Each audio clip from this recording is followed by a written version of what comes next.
misinformation and disinformation, right? There has been so much of it. And it's laughable how bad it is sometimes. Like, there was a video and it was a woman in Arabic, and the captions in English were completely not what they were saying. But you have to understand that they aren't made for Arabic speakers to understand and believe this propaganda. This is simply for people who are going to watch this on mute or even with audio, but not understand or have any context to understand it. And that is the only point, right? Or just to read the headline. Once you get the headline and you've murkied you've blurred what is truth and what is it becomes so much more complicated. So the point of misinformation isn't necessarily to be convincing, it's to be confusing. It's to make it so that people don't know what the reality is, and they kind of, excuse themselves from having to be the arbiter of what is true. Who can I trust? If you can't trust anybody, right?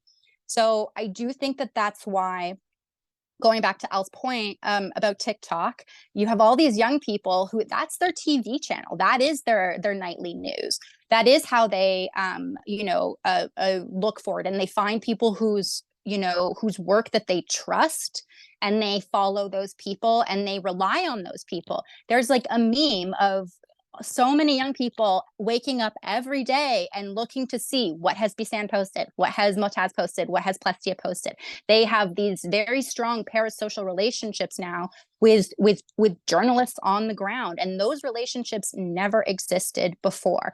Journalism was almost like this, separate, elitist, like place where you had to have a very kind of pundit level knowledge to really be in group. And that's no longer the case. There are explainers, there are it's at every single kind of level. There's introductory to advanced. And so I do think that shift has been so hard for the